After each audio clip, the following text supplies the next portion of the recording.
यहाँ से आएगा ये, तुम यहाँ से आएंगे।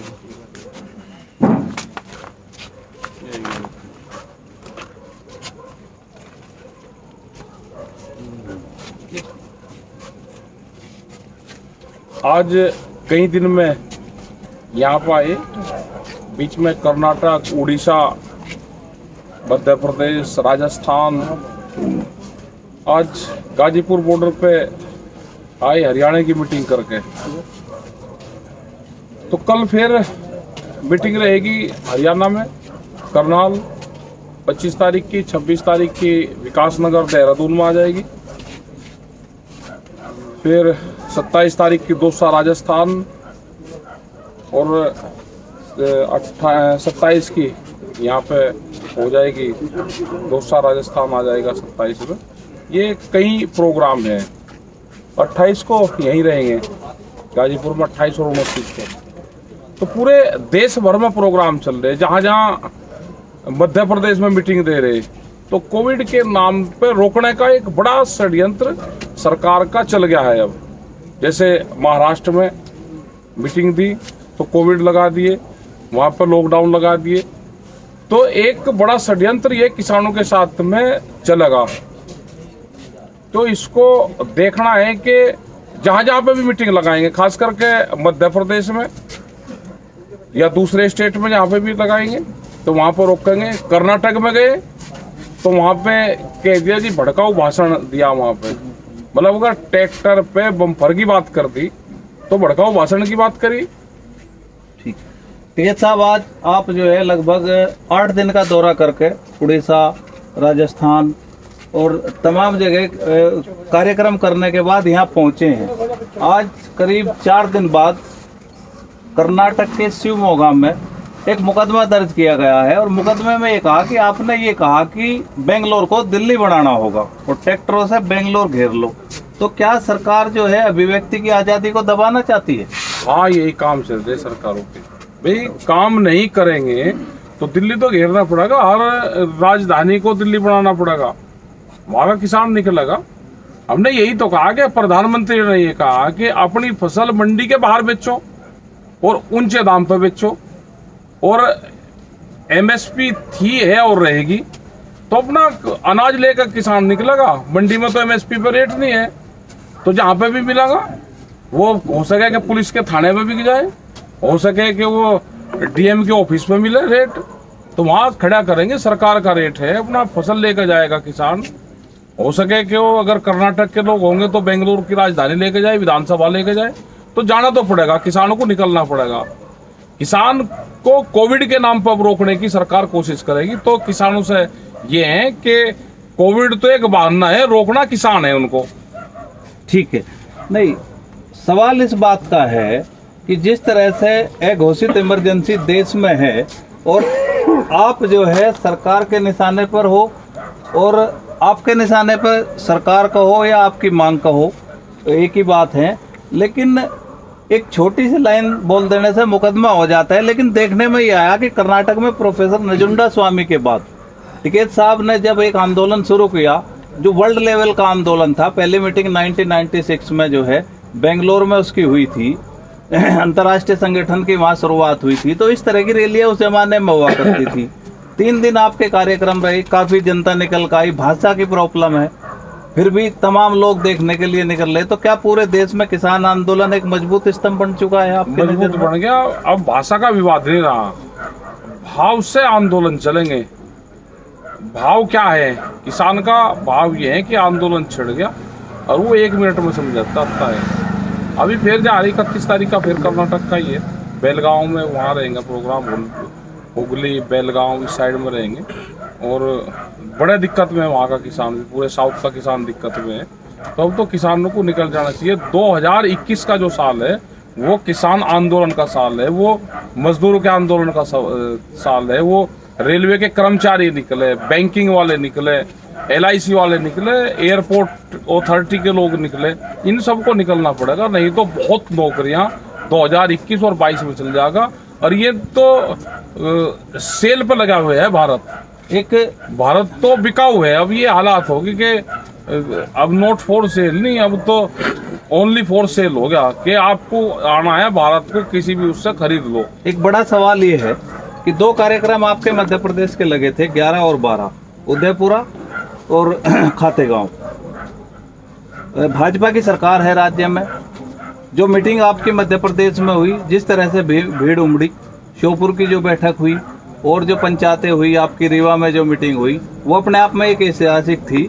तो सरकार ने जो है वहाँ पे धारा 144 लागू कर दी और कोविड प्रोटोकॉल की बात कहते हुए वहाँ पे कर्फ्यू लगाने की बात है। ऐसा ही महाराष्ट्र में किया गया और ऐसे ही हालात करीब करीब गुजरात में बनाए जा रहे।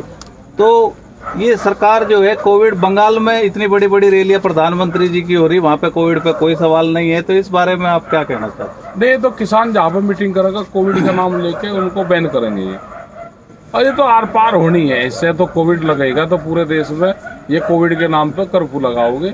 लेकिन ये गलत फहमी में सरकार ना रहे कि कोविड लगाएगा धरने खत्म हो जाएंगे। हमारे धरने बादस्तूर जारी रहेंगे और आम किसान भी उस चीज के लिए तैयार रहे। सोशल डिस्टेंस का हमने अपनी झोपड़ी अलग अलग बना दी और लंबे बना देंगे, धरने खत्म नहीं होंगे। गलत फहमी सरकार अपने दिमाग में से निकाल दियो। कोविड लग जाओ, यहाँ ये सारे में कोरोना फैल जाओ, यहाँ से ना धरने खत्म होंगे दिल्ली के चारों तरफ से, ये धरने बादस्तूर जारी रहेंगे जब पूरा देश का कर्फ्यू हट जाएगा। मेरा सवाल ये है कि क्या कोरोना वास्तव में कोरोना है? एक तरफ तो प्रचार होता है कि वैक्सीन आ गई और उसके बाद कर्फ्यू लगाया जाता है। तो इंटेलेक्चुअल्स लोग एक भी सवाल उठा रहे हैं कि या तो कोरोना नकली है या वैक्सीन नकली है। तो क्या कोरोना को राजनीतिक हथियार के रूप में जिस तरह से प्रस्तुत किया जा रहा, उससे निपटने के लिए आखिर रणनीति कैसे तय करें? आंदोलन नहीं, आंदोलन जहाँ उनकी सरकारें हैं किसानों को निकलने नहीं दे रहे, दूसरी जगह तो हो जाएंगे, नहीं निकलने देंगे दूसरी जगह हो जाएंगे। तो क्या होगा? एक बड़ा सवाल ये है कि एक आपका ट्विटर बड़ा ट्रेंड कर रहा है, आज पूरा दिन होगा और बहुत उसको रिट्वीट किया जा रहा। वो कल का आपका एक भाषण है, जयपुर की मीटिंग से कही गई एक बात है, 2 मिनट का वो वीडियो है और वीडियो में कहा गया कि बैरिकेड तोड़ने पड़ेंगे, अगर फसलें नहीं बिकती तो हम संसद पे फसल बेचेंगे और बैरिकेड दोबारा तोड़ने पड़ेंगे। तो वो बयान जो है आपका बहुत ट्रेंड कर रहा है। तो कुछ लोगों का ये भी कहना है कि क्या 26 जैसी घटना दोहराना चाहते हैं इस तरह की। तो उसका बयान का भाव क्या था? ये कहा है कि राजस्थान से लोग लेकर चलो, बॉर्डर पे वहां पर रोकेंगे तो वहां का पुलिस प्रशासन सरकार खरीद ले हरियाणा की। नहीं तो यही तो कहा प्रधानमंत्री ने, ये तो कहा नहीं कि भाई पार्लियामेंट में नहीं बिके। हमें तो ये लगे कि पार्लियामेंट पे बढ़िया रेट पे बिकेगा, तो क्यों रोकेगा कोई उसको? वहाँ बिकने तो अडानी का एक सेंटर खोल दो वहाँ पे, उसमें जो भारत सरकार का रेट है उस पर खरीद कर लो फसलों की। अडानी के सेंटर तो सब जगह खुल ही रहे, वहाँ खुल जाए या उनके रिलायंस के पेट्रोल पंपों पर खुल जाए सेंटर। तो कहीं ना कहीं तो खोलने पड़ेंगे ना सरकार को। नहीं, आपने एक नाम लिया अडानी। हाँ, एक जमाना था जब नारा ये लगता था देश में कि टाटा बिरला की जागीर नहीं, हिंदुस्तान हमारा है। उस समय एक दौर रहा था जब 49% का निवेश किया जा रहा था कॉरपोरेट के द्वारा। आज तो कोई 70% खरीद लो, 80 खरीद लो, 90 खरीद लो। तो प्रधानमंत्री जी का एक बयान कल ये आया है कि मैं निजीकरण से पीछे नहीं हटूंगा। तो ऐसे में तो ये लंबी लड़ाई का सवाल है। तो फिर किस तरह से देखते हैं? हाँ, लंबी लड़ाई चली जाएगी, तो जाएगी नवंबर दिसंबर तक जाएगी। नहीं, प्रधानमंत्री के बयान से तो ऐसा लगता है जो प्रधानमंत्री जी कह रहे हैं कि भाई मैं तो हटने वाला नहीं, तो ये तो लंबा और भी लंबा हो सकता है। हम हाँ, कितना भी लंबा चलेगा लंबा, क्योंकि हटे नहीं ना, बहुत सीटें आ रही, हटे नहीं अभी। अच्छा, मुकदमे के बारे में क्या कहेंगे आप? मुकदमे तो लगेंगे, मुकदमे आंदोलन होगा तो मुकदमे तो लगेंगे। मुकदमे तो और किस पर लगा? मुकदमे होते रहेंगे। मुकदमे जिस आंदोलन में कई मुकदमे आपके ऊपर हो चुके हैं, होंगे, तो ये चलते रहेंगे। एक सवाल, लास्ट का सवाल ये है कि 26 तारीख में चक्का जाम है और बहुत सारी चीजें हैं। तो चक्का जाम की तैयारी पूरे देश में संयुक्त किसान मोर्चा कर रहा है, तो उसके लिए भी कुछ कहना चाहिए? उसमें व्यापारियों से भी बात करो, ट्रांसपोर्टर से भी उसमें बात हुई है। और उस दिन न चलावे निजी वाहन है हुए हैं, उन्हें भी ये है कि भाई घर से ना निकले, एक दिन का लिया सहयोग करे। नहीं तो सरकार किस दिन कर दे तो 3-3 महीने लोग को इन्हें पूरे कर्फ्यू लगा के रखे। तो एक दिन के जो किसान आंदोलन है, मजदूरों का आंदोलन है, जो गरीबों का आंदोलन है, इसमें सब लोगों को इसमें सहयोग करना चाहिए। नहीं तो आएंगे वे जाम में फंसे रहेंगे, घर से निकलेंगे। तो उस दिन को अवॉइड करना चाहिए सबको। और दुकानदारों से भी है कि वो भी अपना संस्थान बंद रखें। नहीं तो एक शहर में 2 मॉल खुलेंगे और पूरा का पूरा शहर बर्बाद होगा। तो ये लड़ाई उनकी भी है, दुकानदारों की भी, सबको इसमें मदद करनी चाहिए। नहीं, बिल्कुल ठीक बात है। जैसे आपने अभी एक और नया सवाल उठा दिया कि मॉल आएंगे बर्बाद होंगे। पहले अपनी किराना की दुकान होती थी, उसके बाद मॉल आया तो अपनी दुकान खत्म होगी, और मॉल के बाद आया अमेजन और फ्लिपकार्ट। आज जो है ई कॉमर्स कंपनी अपनी दुकान बना दी एडवर्टाइज के माध्यम से। तो इसका जो प्रभाव है वो रोजगार पे बहुत पड़ रहा है। तो इसके बारे में भी आप अवेयर कर रहे हैं? सबको कर रहे हैं कि इस तरह के भी आएंगे जो एक दुकानदार था वो 100 लोगों को उधार सामान देता था, अब वो सिस्टम पूरा खत्म होगा। और जो ये कंपनियां ई मार्केट के माध्यम से भेजती है तो उसमें सामान भी आधा नकली भी सामान है, उसकी वो नहीं देख सकते कि क्वालिटी इसकी क्या है। तो इन सब चीज़ों से बचना चाहिए और इस आंदोलन का हिस्सा सबको बढ़ना चाहिए। तो जिस तरह से आपका ये इतना लंबा सफ़र उड़ीसा, कर्नाटका, और कर्नाटका के बाद फिर इधर राजस्थान, राजस्थान के बाद हरियाणा, हरियाणा के बाद उत्तराखंड, तो तमाम देश के आप विभिन्न हिस्सों में मीटिंगें कर चुके हैं। तो देश का आंदोलन एक आज मजबूत स्थिति में है, लेकिन काम के समय को देखते हुए एक प्रचार 2 दिन से एक पार्टी द्वारा शुरू किया गया है कि बॉर्डर खाली हो रहे हैं, लोग आ नहीं रहे हैं। तो ये किस तरह की आपकी रणनीति है, किस तरह से ड्यूटी लगाई गई है, किस तरह से आंदोलन जारी रहेगा? अंतिम ये तो आंदोलन जारी रहेगा, इसमें इसका कोई फर्क नहीं पड़ा। फसल कटाई का लोग फसल कटाई करते रहेंगे और यहाँ पाते रहेंगे। ये अपनी जो राजस्थान वाली बेल्ट है पहले कटिंग आ जाएगी, ये लोग आते रहेंगे, फिर आगे को बढ़ता रहेगा। इससे कोई फर्क नहीं पड़ने का, लोग आते रहेंगे जाते रहेंगे। यहाँ आपने एक पंचायत में एक बयान दिया था कि दलितों का सम्मान करना चाहिए, सफाई कर्मी नहीं होंगे तो देश गंदा हो जाएगा, आप अपने घर में भी नहीं रह सकते।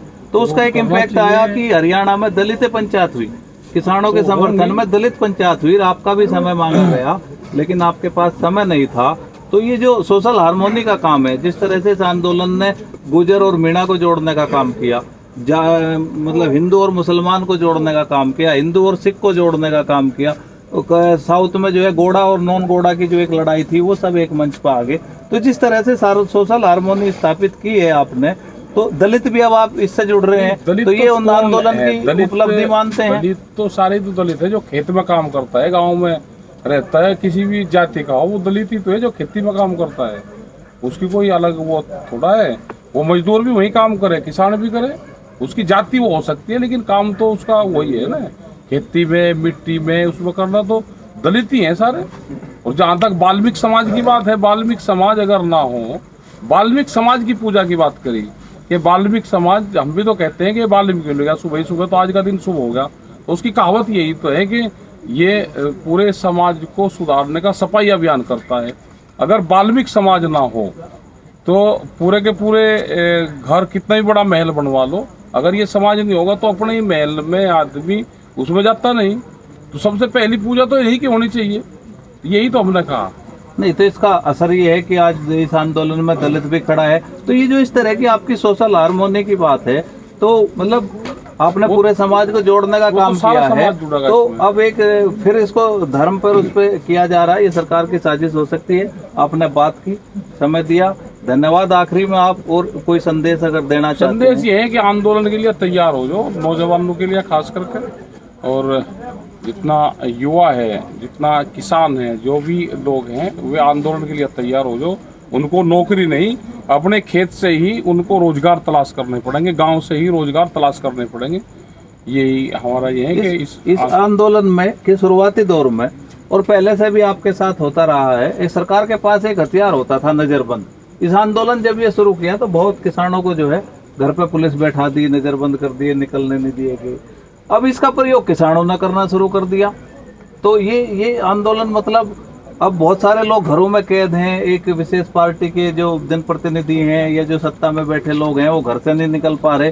तो किसान अब इतना सुदृढ़ और मजबूत हो गया कि वो इस तरह के प्रयोग भी कर रहा है। तो इससे प्रयोग करेगा किसान सारे, उनको अभी नहीं, जब आ जाएगा और थोड़ा सा टाइम लगेगा उसमें आने में, फिर क्वेश्चन करना शुरू करेगा। उनसे भी मिलेंगे, वो वोट मांगेंगे, वो क्वेश्चन करेंगे। जैसे बंगाल में हो रहा, वो चावल मांगते हैं, वो उसकी कीमत मांगते हैं।